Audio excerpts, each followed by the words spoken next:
नमस्कार दोस्तों आपके सामने मैं एक प्रश्न रखता हूं कि मान लीजिए कि आप एक स्मार्ट बाज़ार गए या कोई स्टेशनरी शॉप में गए और आपका एक 10-12 साल का बच्चा है, लड़का हो या लड़की हो, और आपका वो बच्चा बोलता है कि पापा मैं ये पेन चोरी कर लूँ क्या, ये स्माइल बॉल चोरी कर लूँ क्या, ये मतलब ऐसा ही कुछ बोलता है, छोटा मोटा कोई चीज़ उठा के बोलता है कि इस चीज़ को मैं चोरी करके दिखाऊं आपको, ऐसा कुछ बोलता है। तो उस सिचुएशन में आप क्या करोगे? बहुत से दोस्त और मम्मी पापा ज़रूर बोलेंगे कि क्या करेंगे, उसको 2-4 थप्पड़ लगाएंगे और उसको बोलेंगे कि नहीं ये गंदी बात है, ऐसा मत करो। लेकिन दोस्तों इसी तरह का सवाल मेरा बेटा करता था जब वो 10-12 साल का एज का होता था, और इस तरह का सवाल वो मुझसे ही करता था, अपनी मम्मी के सामने जाकर ऐसा नहीं करता था, क्योंकि वो जानता था कि अगर मम्मी के सामने ऐसा करूँगा तो एक थप्पड़ भी लग सकता है। तो इस तरह का सवाल वो अपनी मम्मी के सामने जाकर नहीं करता था, लेकिन मेरे से कुछ भी सवाल कर देता था, कुछ भी समझ लो, ठीक है। 10-12 साल का एज में, जैसे कि एक वीडियो में मैं बताया हूँ कि वो भगवान किया इस तरह का भी सवाल कर रहा है। मतलब बच्चा है भाई, बच्चा के दिमाग में कुछ भी आ सकता है, और आगे चलकर जो अगर IITian बन रहा है तो आप समझ सकते हो कि उसके पास कुछ दिमाग था, तभी तो बचपन में भी कुछ इस तरह के कुछ भी सवाल कर रहा था। तो मैं तो उससे यही बोलता था, और मैं जो उसको जवाब देता था उस पर थोड़ा सा गौर कीजिएगा।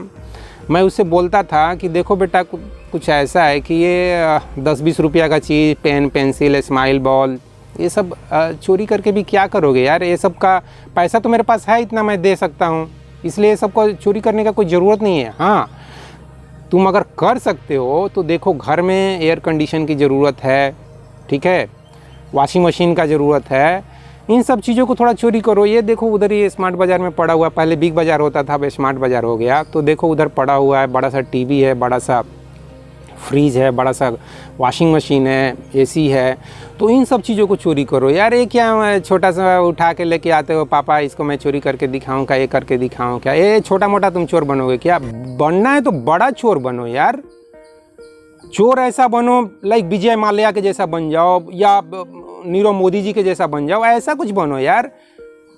ये पूरा दुकान ही चोरी कर लो, पूरा बिग बाजार, पूरा स्मार्ट बाजार, कुछ ऐसा करो जिससे कि जैसे कि वो एक पिक्चर है ना, बाजीगर, शाहरुख खान क्या करते हैं, शाहरुख खान के साथ ऑफकोर्स जिस व्यक्ति ने क्राइम किया था, उनके साथ अत्याचार किया था, उसकी मतलब उसका पिताजी का पूरा संपत्ति लिखवा लिया था, ये बेईमान किया था, तो इन्होंने क्या किया, पूरा उसका संपत्ति फिर से अपने नाम लिखवा लिया।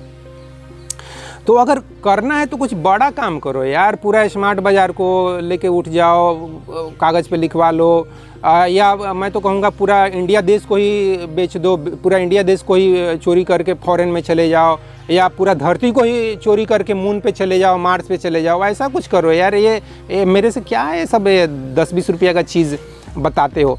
तो दोस्त, मैं अपने बेटे से, आप विश्वास नहीं करोगे, मैं उसको कुछ इस तरह से ही बात करता था, उसको थप्पड़ ऊपर तो मैं कभी मारा नहीं। कुछ भी क्वेश्चन पूछ रहा है, चाहे वो कितना भी गंदा से गंदा क्वेश्चन हो, चाहे अच्छा से अच्छा क्वेश्चन हो, तो मेरे से कुछ भी पूछता था, और अब मैं कुछ इसी तरह का जवाब उसको दे देता था कि यार छोटा मोटा क्या सोचते हो, थोड़ा सोचो तो बड़ा सोचो। तो दोस्तों बेसिकली मैं यहाँ यह बोलना चाहता हूँ कि बच्चे को सिर्फ गुडी गुडी अच्छी मोरल और इथिकल वैल्यू की बातें सिर्फ बताने से, समझाने से ऐसा मत सोचो कि वो आगे चलकर महात्मा बुद्ध बन जाएगा, या विवेकानंदा बन जाएगा, या IAS बन जाएगा। IAS भी बनेगा तो किस टाइप का बनेगा वो समझ सकते हो। तो मैं यह कहना चाहता हूँ कि सिर्फ किताब में मोरल वैल्यूज़ पढ़ने से, या स्कूल में टीचर के समझाने से, या किसी साधु महात्मा के सामने बैठकर प्रवचन सुनने से सोचोगे कि किसी बच्चे का दिमाग पूरी तरह से बदल जाए। बच्चा का ही क्यों यार, आदमी का भी मैं बात कर रहा हूँ, किसी आदमी का दिमाग बदल जाए, वो जागरूक इंसान बन जाए, इंटेलिजेंट इंसान बन जाए, साधु महात्मा बन जाए, विवेकवान बन जाए, ऐसा कोई भी ज़रूरी नहीं है दोस्तों। क्योंकि मैं ये देखता हूँ कि IAS का एग्ज़ाम में यार इथिकल वैल्यूज़ का क्वेश्चन पूछा, इथिक्स का क्वेश्चन पूछा जा रहा है कि आप रास्ते में चल रहे हो, वहाँ पर देख रहे हो किसी औरत का 2 लोग मर्डर कर रहे हैं, तो तुम क्या करोगे? तो यार एग्ज़ाम में तो अच्छा लिख देगा कि मैं वहाँ रुक जाऊँगा, मैं वो दोनों गुंडा को मार के भगाऊँगा, मैं उस औरत को अगर घायल है तो मैं उसको हॉस्पिटल लेके जाऊँगा। लेकिन रियल लाइफ में आप देखते हो ना कि किस तरह से घटनाएं घटती है। अभी दिल्ली में ही कुछ दिन पहले घटना घटी है कि एक औरत को 2 लोग खुलेआम चाकू से या वो बर्फ़ को काटने वाले से 52 बार मार मार कर, उनका कुछ सुधा गुप्ता कुछ नाम था, मैं उनके बारे में पढ़ा था। तो उस औरत का, वो भी 75 साल की औरत, संपत्ति को लेके कि उसका संपत्ति हम हड़प लेंगे। और वो जो चोर थे चारों, बेईमान गुंडा जो भी बोलिए, वो इतने दबंग स्वभाव के थे कि वो यह मान के चल रहे थे कि मैं अगर जेल भी जाऊंगा तो जेल से छूट के आऊँगा तो पर भी उसकी 30-40 करोड़ की जो संपत्ति है वो हमारी हो जाएगी। क्या यार, इतना भी दबंगई ठीक नहीं है। कानून को निश्चित रूप से ऐसा स्ट्रॉन्ग बनाना चाहिए यार कि कोई इस हद तक क्रिमिनल माइंड ना बने कि मैं मर्डर भी करूँगा, जेल से छूट के भी आ जाऊँगा और फिर उसकी संपत्ति को ले लूँगा। ये इतना क्रिमिनल माइंड यार, ये कुछ हद से ज़्यादा हो रहा है। निश्चित रूप से इस हद तक किसी के माइंड को इतना करप्ट, इतना क्रिमिनल नहीं होना चाहिए। तो मैं यह कहना चाहता हूँ दोस्तों कि सिर्फ किताबों में पढ़ने से, लिखने से, टीचर के पढ़ाने से, साधु महात्मा के पास जाके बैठ के सत्संग करने से नहीं फ़र्क पड़ता है दोस्त। ये सब पुरानी बातें हो गई। अगर आपका दिमाग थोड़ा सा जागरूक बनना है ना, तो थोड़ा ध्यान मेडिटेशन करो, उससे आपकी आत्मा जागरूक होगी, आपकी आत्मा क्रिस्टलाइज होगी, उससे आपका जागरूकता बढ़ेगा। ये मैं बात ज़रूर बोल सकता हूँ। या अगर इथिकल और मोरल वैल्यूज़ की जो किताबें पढ़ाना है बच्चों को, तो बच्चों को पढ़ाओ यार, 10 तक पढ़ाओ। ये IAS में क्या एग्ज़ाम ले रहे हो इथिक्स का? नहीं, ये फालतू काम है। इथिक्स का एग्ज़ाम मत लो। वहाँ पर आप एग्ज़ाम लेना है तो ये लो कि कैसे हम देश से गरीबी, बेरोजगारी, ये सब जो समस्याएं हैं, भुखमरी की जो समस्या है, करप्शन की जो समस्या है, उस समस्या को कैसे हम ज़्यादा से ज़्यादा दूर कर सकते हैं। आप क्या करोगे कल जाकर IAS अगर बनते हो, तो क्या ऐसा करने वाले हो जिससे कि गरीबी, बेरोजगारी, इस तरह की जो समस्याएं हैं वो दूर हो सकती है। या आगे चलकर आप MLA MP भी बनना चाहते हो क्या? नेता बनकर भी देश की समस्याओं को दूर करना चाहते हो क्या? इस तरह से उनके सामने प्रश्न रखना चाहिए दोस्तों। तो दोस्तों समझ लो, इस वीडियो में बेसिकली मैं यही कहना चाहता हूँ कि बच्चों को या किशोर को सिर्फ गुडी गुडी बातें सिखाने से, सिर्फ मोरल वैल्यूज़ की बातें सिखाने से इस बात को आप गारंटी के रूप में नहीं ले सकते हो कि कल जाकर वो चोर नहीं बनेगा, बेईमान नहीं बनेगा, बदमाश नहीं बनेगा, गुंडा नहीं बनेगा, करप्ट नहीं बनेगा। इस बात की गारंटी कुछ भी नहीं है। बल्कि मैं यहाँ यह कहना चाहता हूँ अध्यात्म के दृष्टिकोण से कि क्या पता वो जो बच्चा आपका है वो कई जन्मों से गलत मानसिकता के साथ गलत रास्ते पे जी रहा है, उस रास्ते पे चल रहा है। लेकिन क्या उस बच्चे को उसी रास्ते पे चलने के लिए छोड़ देना चाहिए? नहीं दोस्त। उस रास्ते पे अगर वो चल रहा है तो उसको धीरे धीरे यू टर्न कराना है कि नहीं बेटा, ये गलत रास्ता है। अब मान लो कि मेरा बेटा ही, मैं उसको अगर ऐसे बोलता हूँ और वो गलत ट्रैक पे जाने लगा, तो मैं उसको समझाऊंगा, यार मैं तो तुमसे मजाक कर रहा था, तुम सचमुच यही काम करने लगे। इस तरह से पकड़ो भी उसको, इस तरह से बड़ी बड़ी बात भी उसके सामने कर दो कि पूरा दुकान लूट लो, पूरा इंडिया को लूट लो, पूरा रिजर्व बैंक ऑफ इंडिया को लूट लो, पूरा धरती को लूट के मार्स पे चले जाओ, मंगल पे चले जाओ या किसी दूसरे प्लेनेट पे चले जाओ। इस तरह से उसके सामने इस तरह की बातें करो। लेकिन जब देखो कि अरे यार ये सचमुच में चोरी करने लगा, ये सचमुच तो घर में बॉल लेके आ गया, पेन लेके आ गया, तब बोलो कि यार ये क्या कर दिए, चलो नेक्स्ट टाइम से उसको पैसा दे देंगे इसका भी।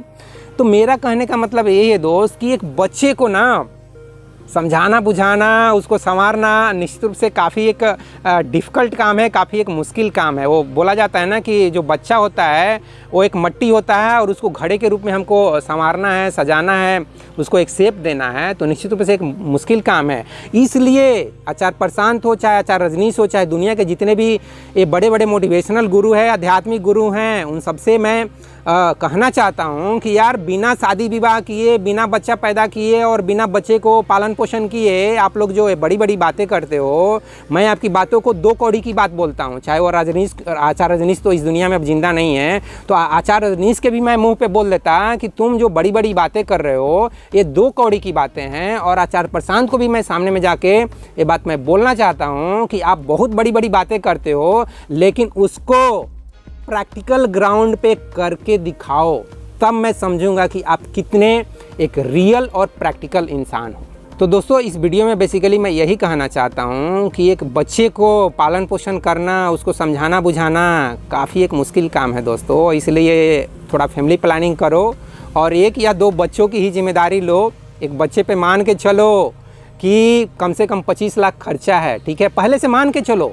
कि वो डॉक्टरी का पढ़ाई पढ़ सकता है, इंजीनियरिंग की पढ़ाई पढ़ सकता है, आईएएस के लिए पढ़ाई पढ़ सकता है, और इसके लिए मुझको 25 लाख रुपए खर्च करने पड़ेंगे। और यह भी मान के चलो कि कल जाकर वो 25 लाख रुपए बर्बाद भी हो सकते हैं, ना तो वो डॉक्टर बनेगा, ना इंजीनियर बनेगा, ना आईएएस बनेगा, और क्लर्क की नौकरी भी पास करना उसके लिए भी मुश्किल होगा। ये सब चीज़ें पहले से नेगेटिव साइड में मान के चलो, हो सकता है पॉजिटिव हो जाए, हो सकता है कल जाकर वो डॉक्टर, इंजीनियर, आईएएस बन जाए, लेकिन यह भी मान के चलो कि कल जाकर वो ना तो ग्रुप सी का एग्जाम पास कर पाएगा, ना ही ग्रुप डी का इसका एग्जाम पास कर पाएगा। तब जाके मैं क्या करूँगा, उस समय भी उसके साथ में जाके आपको खड़ा रहना है कि बेटा कोई बात नहीं, कोई बात नहीं, अभी मैं तुम्हारे साथ हूँ, अब बोलो क्या तुमको करना है। तो बोलेगा कि पापा मैं एक थोड़ा सा छोटा सा स्टार्टअप शुरू करना चाहता हूँ। चलो ठीक है, और 10 लाख रुपये लो। इस तरह से बच्चे को सपोर्ट भी करना है दोस्त। बच्चे को सिर्फ पैदा करके छोड़ नहीं देना है भगवान के भरोसे, नेता के भरोसे, गुरु और गॉड के भरोसे कि भगवान ने पैदा किया है, भगवान ने पेट दिया है तो हाथ पैर भी दिया है, कमा के खा लेगा। अरे बाबा, ये पशु स्तर की सोच है, ये कुत्ते और गधे वाली सोच है। इस सोच से बाहर निकलो, ठीक है। ये कुत्ते और गधे वाली सोच से, ये पशु स्तर की सोच से बाहर निकलो कि भगवान ने पेट दिया है तो हाथ पैर भी दिया है, तो हाथ पैर चला के अपना पेट भर लेगा। नहीं, भगवान ने ये भी दिया है, ठीक है, ये दिमाग भी दिया है, तो इस दिमाग को चलाने के लिए भी बोलो, क्योंकि इस दिमाग को ही चला के लोग करोड़ों कमा रहे हैं, इस दिमाग को ही चला के लोग अरबपति बन रहे हैं, ठीक है। तो अपने बच्चे को दिमाग चलाने के लिए बोलो, ना कि सिर्फ पेट भरने के लिए, सिर्फ हाथ पैर चलाने के लिए बोलो, ठीक है।